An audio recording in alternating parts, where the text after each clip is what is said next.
Hello all, welcome to RTV. నేను మీ కౌసల్య. ఈరోజు మనం స్టార్ హాస్పిటల్ బంజారా హిల్స్లో ఉన్నాం. మనం ప్రజెంట్ సిచ్యువేషన్లో చూసుకుంటే మన లైఫ్ స్టైల్ కానీ మనం తినే ఫుడ్ కానీ చాలా చేంజెస్ వచ్చేసాయి. దానివల్ల మనం చాలా చాలా చాలా రకరకాల వ్యాధుల బారిన కూడా పడుతున్నాం. అండ్ కొత్తగా ఇప్పుడు హెర్నియా అనే ఒక డిసీజ్ అనుకోవచ్చు, ఎందుకంటే మనం లైఫ్ స్టైల్ చేంజెస్ వల్ల ముఖ్యంగా.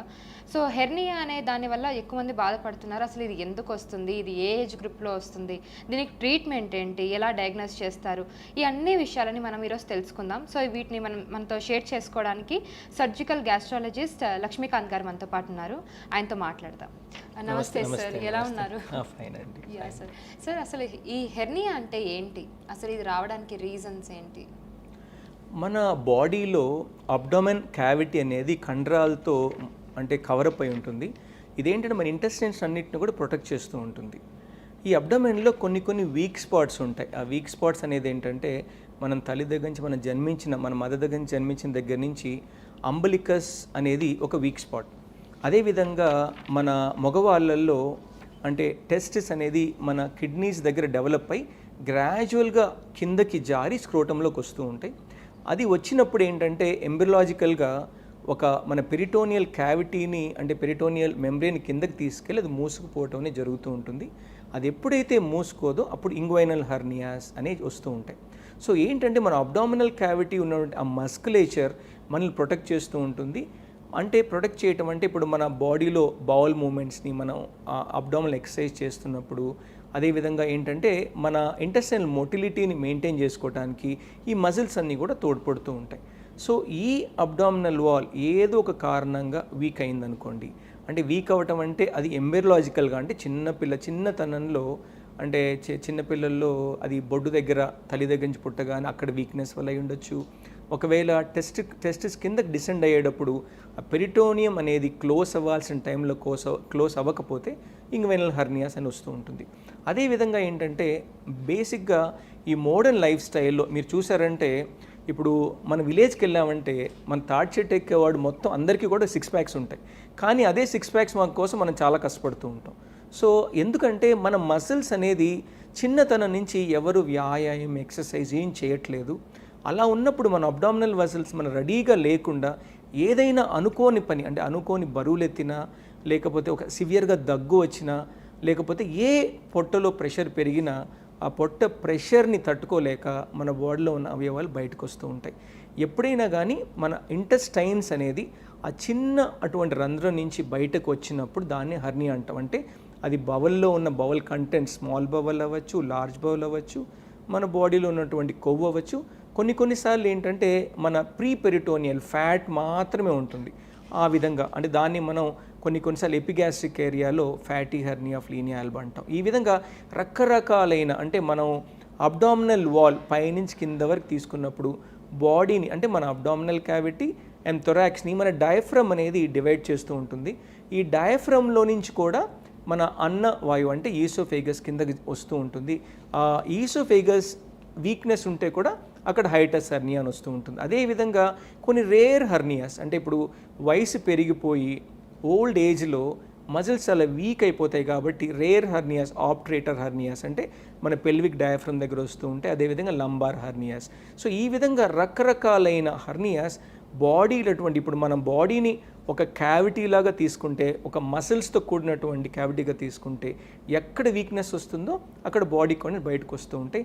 ఆ బాడీలో నుంచి వచ్చే కాంటెంట్స్ని అంటే ఒక హోల్లో నుంచి కాంటెంట్స్ బయటకు వచ్చినప్పుడు దాన్ని మనం హెర్నియా అంటున్నాం. సో అది ఎక్కడన్నా అవ్వచ్చు, ఏదన్నా అవ్వచ్చు. దాన్ని మనం ఎపిగాస్ట్రిక్ హెర్నియా అంటే ఎపిగాస్ట్రిక్ ఏరియాలో వస్తే ఎపిగాస్ట్రిక్ హెర్నియా అంటాం. బొడ్డు దగ్గర వచ్చినప్పుడు అంబలికల్ హెర్నియా అంటాం. మిడ్ లైన్లో వచ్చినప్పుడు వెంట్రల్ హెర్నియా అంటాం. గజ్జల్లో వచ్చినప్పుడు ఇంగ్వైనల్ హెర్నియా అంటాం. కొంత ఆడవాళ్ళలో ఏంటంటే సాధారణంగా ఇంగ్వైనల్ హెర్నియా కన్నా కానీ ఇంగ్వైనల్ కెనాల్ కింద వస్తూ ఉంటుంది కాబట్టి దాన్ని ఫెమరల్ హెర్నియా అంటాం. ఈ రకంగా రకరకాల ఏజ్ గ్రూప్స్లో రకరకాల టైప్ ఆఫ్ హెర్నియాస్ వస్తూ ఉంటాయి. ఎక్కువగా ఏజ్ గ్రూప్స్లో ఈ హెర్నియాస్ అనేవి చూస్తూ ఉంటాం. ఏజ్ గ్రూప్ వాళ్ళకి వస్తూ ఉంటుంది. అంటే ఇప్పుడు హెర్నియాస్ అనేది ఇప్పుడు కొన్ని కంజెనిటల్ అంటాం. అంటే కంజెనిటల్ అంటే పుట్టుకతో వచ్చే హెర్నియాస్. అదేవిధంగా వయసు పెరిగేటప్పటికి అంటే అడాలసెన్స్ ఆ ఏజ్ గ్రూప్లో ఎక్సర్సైజ్ చేస్తూ ఉంటారు. సో వాళ్ళకు మితిమీరి అంటే వాళ్ళకి కెపాసిటీ లేకుండా చేసినప్పుడు ఆ మజిల్స్ అనేది స్ట్రాంగ్గా లేనప్పుడు ఆ హర్నియాలు అనేది కిందకి జారటం వల్ల ఇంగ్వైనల్ హర్నియాస్ వస్తూ ఉంటాయి. అదేవిధంగా ఇప్పుడు ఉమెన్ ఎప్పుడు కూడా ప్రెగ్నెన్సీ అయిన తర్వాత సాధారణంగా ఏంటంటే మజిల్స్ అనేది మనం మెయింటైన్ చేసుకోవడం చాలా చాలా అవసరం. ఎందుకంటే ప్రీ ప్రెగ్నెన్సీ, పోస్ట్ ప్రెగ్నెన్సీ అప్పుడు ఏంటంటే కండరాలు చాలా వీక్ అయిపోతాయి కాబట్టి సరైన జాగ్రత్తలు మనం తీసుకున్నప్పుడు అంటే ఆ మజిల్ వీక్నెస్ వల్ల అంటే హర్నియాస్ అనేది లేడీస్లో చాలా ఈజీగా వస్తూ ఉంటాయి. సో ఇలాంటి అంటే ఇప్పుడు ఒక సిజేరియన్ సెక్షన్ చేశారు, ప్రెగ్నెన్సీలో ఆల్రెడీ కండరాలు వీక్ అయిపోతుంటాయి. ఆ వీక్ అయిపోయిన కండరాల్లో మనం సిజేరియన్ ఆపరేషన్ జరిగిన తర్వాత బరువులు ఎత్తటము, సివియర్గా ఆపరేషన్ అయిన తర్వాత కాఫ్ రావటం, ఇలాంటప్పుడు హర్నియా వీక్ అయిపోతుంటుంది. అంటే ఆ సూచర్ చేసిన ఏరియా వీక్ అయిపోయి వచ్చినప్పుడు దాన్ని ఇన్సిషనల్ హర్నియా అంటాం. అంటే ఎక్కడైతే మనం కట్ చేసి ఆపరేషన్ చేసిన దగ్గర హర్నియా వచ్చిందో దాన్ని ఇన్సిషనల్ హర్నియా అంటాం. అదేవిధంగా పెద్ద వయసులో అంటే ఓల్డ్ ఏజ్లో ప్రాస్టేట్ అనేది వస్తుంటుంది మగవాళ్ళల్లో. ప్రాస్టేట్ అంటే ఏంటంటే ఒంటేల ద్వారం దగ్గర నార్మల్గా పెరిగే అంటే గ్లాండ్. ఈ గ్లాండ్ పెరగటం వల్ల పెద్ద వయసులో యూరిన్ కష్టపడి పోస్తూ ఉంటారు, రాత్రిపూట చాలాసార్లు యూరినల్స్కి వెళ్తూ ఉంటారు. దీనివల్ల వాళ్ళు అతి కష్టంగా పోయటం వల్ల ఎక్కడైతే బాడీలో వీక్ స్పాట్స్ ఉంటాయో అక్కడ ప్రొడామినెంట్ అవుతాయి. దాన్ని మనం అంటే ప్రాస్టేట్ వల్ల వచ్చిన అంటే ఇప్పుడు బినైన్ ఎన్లార్జ్మెంట్ ఆఫ్ ప్రాస్టేట్ వల్ల వచ్చిన హర్నియాస్. సో అదేవిధంగా ఓల్డ్ ఏజ్ సివియర్గా సిఓపిడి, కాఫ్ ఉంటుంది, బ్రాంకియల్ ఆస్మా ఉంటుంది, లేకపోతే బరువు ఎత్తే పని చేసే వాళ్ళకి కూడా కండరాలు ఎక్కువ వీక్ ఉంటుంది, అక్కడ వస్తుంటాయి. అందుకని మనం చేసే పనిని బట్టి, మనం చేసే వయసును బట్టి, హార్మోనల్ ఇంబ్యాలెన్స్ వల్ల ఈ విధంగా రకరకాలైన ఏజెస్లో రకరకాలైన హర్నియాస్ వస్తూ ఉంటాయి. సో దాన్ని ఏంటంటే మనము మనం హర్నియా ఫస్ట్ చూడగానే మీరు ఏ వర్క్ చేస్తుంటారు, అంటే మీ లైఫ్ స్టైల్ ఏంటి, అంటే రీసెంట్గా ఏమైనా బరువు పెరిగారా, రీసెంట్గా అనుకోనటువంటి మీరు బరువులు ఏమైనా ఎత్తారా అని ఇలాంటి హిస్టరీ అనేది మేము తీసుకోవడం జరుగుతూ ఉంటుంది. ఓకే, మెయిన్గా ఈ హర్నియాస్కి సిమ్టమ్స్ ఎలా ఉంటాయి సార్? ఇప్పుడు చాలాసార్లు ఏంటంటే సింపుల్గా బినైన్గా అంటే చాలామంది మన దగ్గరకు వచ్చి చెప్తుంటారు, నాకు ఒక వాపు కనపడుతుందని. ఇంతకుముందు వాపు కనపడలేదు, ఇప్పుడు నిదానంగా మనం బొడ్డు దగ్గర చూసారంటే స్వెల్లింగ్ బయట కనపడుతుంది. కొంతమంది ఏంటంటే నాకు చాలా రోజుల నుంచి బొడ్డు దగ్గర వాపు కనపడుతుందండి, కానీ ఒక 2 రోజుల నుంచి చాలా సివియర్గా పెయిన్ వస్తుంది, నేను తినలేను, వాంతి అయిపోతుంది ఏం తిన్నా కానీ, మోషన్స్ కూడా అవ్వట్లేదు. ఇవేంటంటే సింపుల్ స్వెల్లింగ్ ఉన్నప్పుడు మనకు ప్రాబ్లం లేదు, ఎందుకంటే మన బాడీలో ఉన్నటువంటి ఒమెంటం దానిని బ్లాక్ చేస్తుంది కాబట్టి చాలామందికి నొప్పి ఉండదు.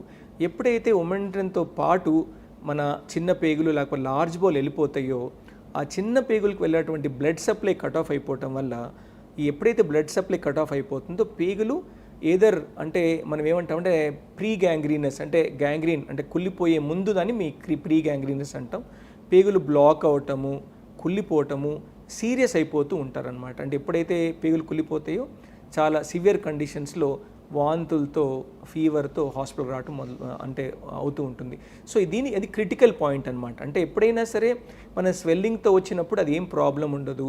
అదేవిధంగా చాలామంది పెద్ద వయసులో చాలా లావుగా ఉన్నప్పుడు ఏమవుతూ ఉంటుందంటే వాళ్ళకి హర్నియా ఉందని వాళ్ళు చూసుకోరు. ఇంకోటి ఏంటి, అది చాలా రోజుల నుంచి ఉంది కదా మనం ఏం చూసుకుంటాంలే. చాలామందికి ఏంటంటే అది ఒక నామోషి, భయం, అంటే సిగ్గుపడో చాలామంది చూయించుకోరు, ఎందుకంటే చాలా స్వెల్లింగ్స్ ఉంటాయి. ఎప్పుడైతే వాళ్ళకి మ్యారేజ్ అవుతుందో ఆ టైంలో వస్తారనమాట, నేను మ్యారేజ్ చేసుకోబోతున్నానండి, ఈ స్వెల్లింగ్ చాలా రోజుల నుంచి ఉంది, అంటే నాకు ఎందుకుందో నాకు తెలియదు. సో అంటే ఒక భయంతో రావటం అనేది జరుగుతుంటుంది. అందుకని చాలామంది స్వెల్లింగ్స్ ఉన్నా కానీ చెప్పడానికి భయపడో లేకపోతే కాన్షియస్గా అంటే దానివల్ల నాకు ఏం నొప్పి రావట్లేదు కదా, ఏముందిలే అని డిలే చేస్తూ ఉంటారు. కానీ ముఖ్యంగా వచ్చే చాలామంది ప్రెసెంట్ అయ్యేది స్వెల్లింగ్. దగ్గగానే చాలామందికి నార్మల్గా ఉంటుంది, రీసెంట్గా నాకు రెస్పిరేటరీ ఇన్ఫెక్షన్ వచ్చిందండి, చాలా సివియర్గా దగ్గు ఎక్కువైపోయింది, ఇన్ని రోజుల వరకు నాకు ఆ స్వెల్లింగ్ నొప్పి లేదు కానీ ఇప్పుడు చాలా సివియర్గా నొప్పి వస్తుంది అని చెప్పడం జరుగుతూ ఉంటుంది. ఇవన్నీ ఏంటంటే ఎప్పుడైతే దగ్గినప్పుడు లేకపోతే మోషన్స్ కాన్స్టిపేషన్ హార్డ్గా మోషన్స్ వెళ్ళినప్పుడు ఎప్పుడైతే అబ్డామినల్ ప్రెషర్ పెరుగుతుందో మన అబ్డామిన్లో ఉన్నటువంటి అంటే ఇప్పుడు మనం బలూన్లో వాటర్ పెట్టుకొని మనం గట్టిగా నొక్కినప్పుడు ఎక్కడో ఒకటి దగ్గర పగులుతుంది. ఇదే విధంగా అబ్డామిన్లో మనం ప్రెషర్ పెరుగుతున్నప్పుడు మనం గట్టిగా